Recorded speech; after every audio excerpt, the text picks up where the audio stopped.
Xbox buying Bethesda and ZeniMax Media changes everything. And I don't think some people realize just how big the ramifications are. I have always been a big gamer. My earliest memories as a kid are playing StarCraft with my dad and Age of Mythology with my friends online. And as a gamer, I have always had to have the new and best gaming systems around. This meant that this absolute hunk was rocking a GameCube, PlayStation 2, and Xbox 360 all in their heyday. But for me, the console that always makes me think back most fondly to the period is my Xbox, and specifically my Xbox 360. Countless hours of me growing up involved late night Halo sessions, screaming Call of Duty lobbies, and losing myself in the immersive worlds of Oblivion and Mass Effect, games that I love even to this day. However, as time went on, Xbox seemingly lost their way. As I started moving more into the realm of PC gaming, Xbox seemed to be moving more into the realm of, well, sucking. And over the reveal and life cycle of the Xbox One and all its variants like the Xbox One S and X, gamers and fans alike have started to seemingly lose hope in a brand that they had previously grown so attached to. Between 2017 to 2018, in many ways it seemed as if Microsoft themselves were starting to give up on their aspirations for gaming and the Xbox brand as a whole. But under a newfound leadership in Phil Spencer, Xbox has slowly crawled and struggled their way back into the hearts of gamers as of late. And now, just within the past few weeks, they have shown that they are not only back, but are about to revolutionize the gaming ecosystem as we know it.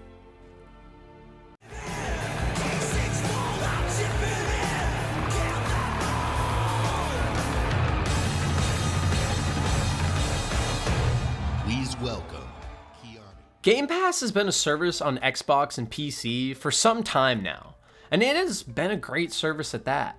For only $10 a month or $15 a month for Game Pass Ultimate, gamers can get access to all first-party Microsoft titles day one, plus a myriad of other third-party and indie games. Just this fact alone makes Game Pass one of the best deals and most consumer-friendly avenues in gaming currently. But it is the recent Bethesda acquisition by Microsoft for $7.5 billion that changes everything. You see, before the Bethesda ZeniMax acquisition by Microsoft, Game Pass was good, even a great idea, but one whose vision was in peril of not being realized. The idea of paying $10 a month for all Xbox games is an amazing proposition, but only if you have one key ingredient: the games. And while before Xbox did have interesting games to look forward to, like Halo Infinite and Fable, they didn't have an arsenal that could make waves and fundamentally change gaming as we know it forever.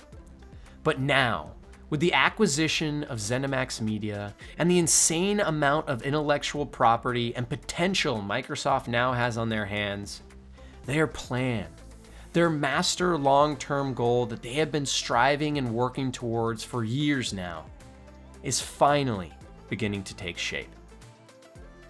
It's funny because I see a lot of people online, on YouTube, in forums, and across the internet, arguing about whether or not Bethesda games will be exclusive to Xbox and PC, regardless of whether or not those beloved franchises of old will be stripped from PlayStation and Nintendo fans alike.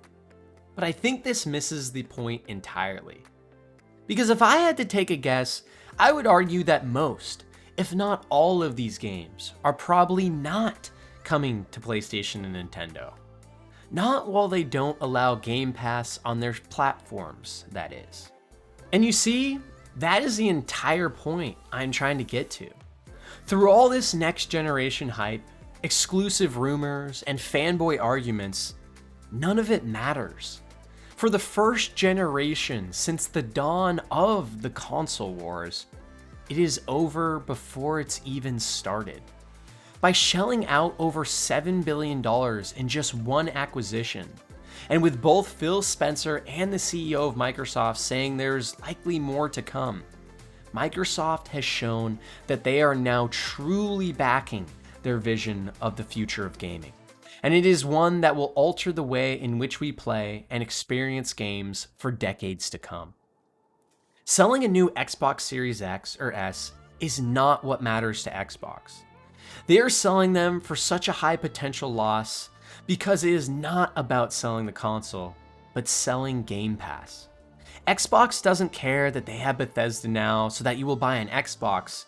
They care because it means you are going to subscribe to Game Pass. Hell, Xbox could almost care less if you're actually playing on their consoles.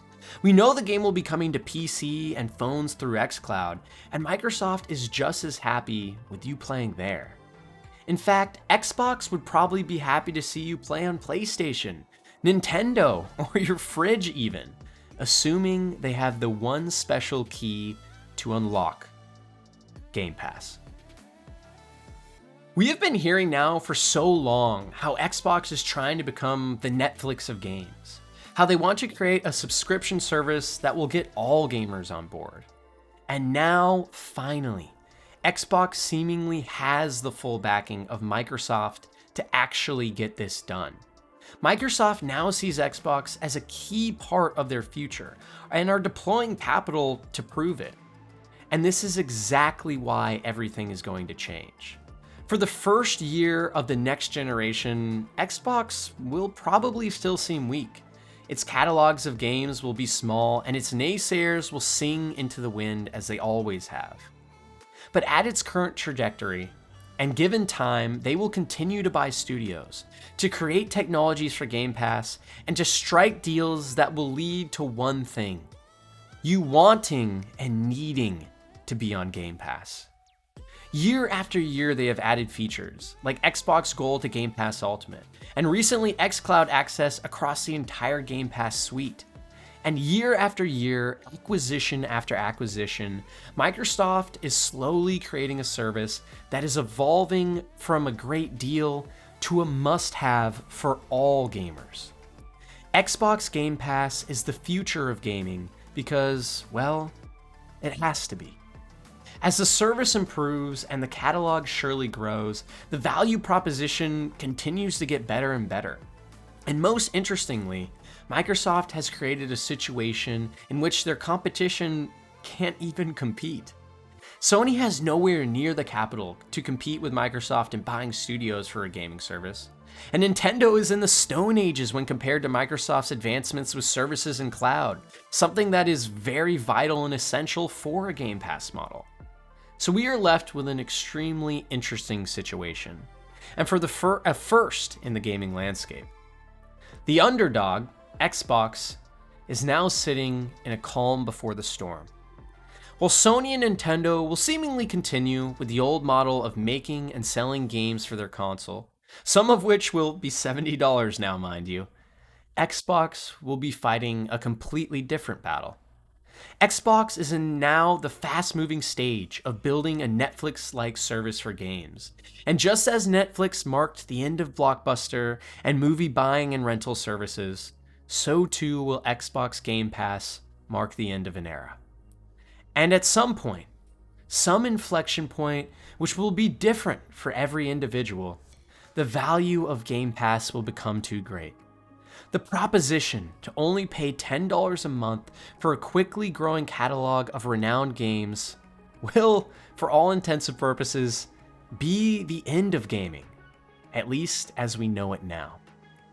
We have seen in multiple other industries, cloud taking over and services taking over, and it is finally time that we see it in gaming as well. The gaming of the future will be online, subscription-based, and largely in the cloud, especially for developing countries. Only one current game company is positioned to capitalize on this, and it's quite clearly Microsoft. In terms of Nintendo and PlayStation, at least for their gaming sectors of the company, I anticipate they will have to adapt soon.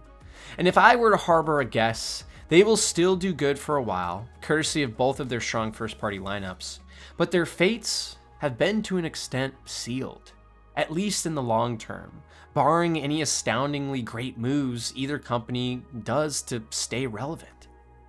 At least from Nintendo's vantage point, they can transition into their own kind of space where they're doing handheld gaming with the Switch, something that will more directly compete with something like xCloud on phones, but is its own niche. Xbox is no longer competing with PlayStation and Nintendo. They are looking much, much longer term. And a lot of people don't quite realize this just yet.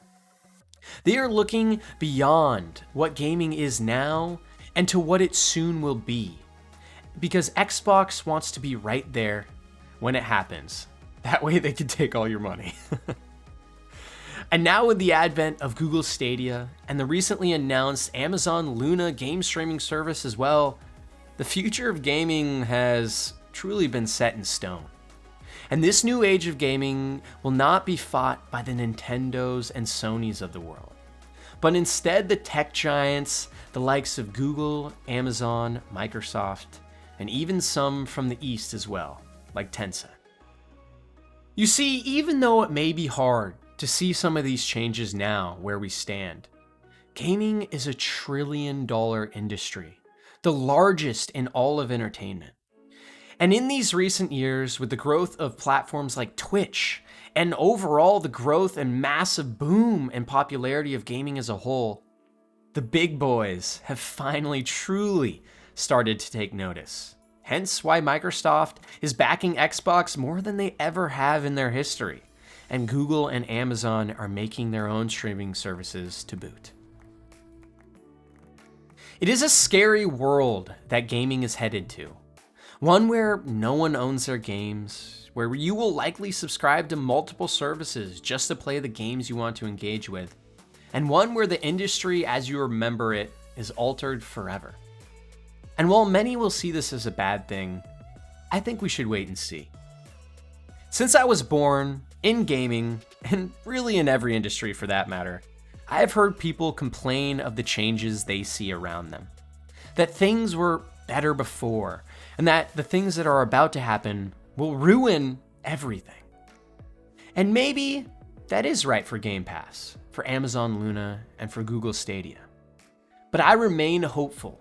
This industry that we all love and hold dear is about to transition into something even greater.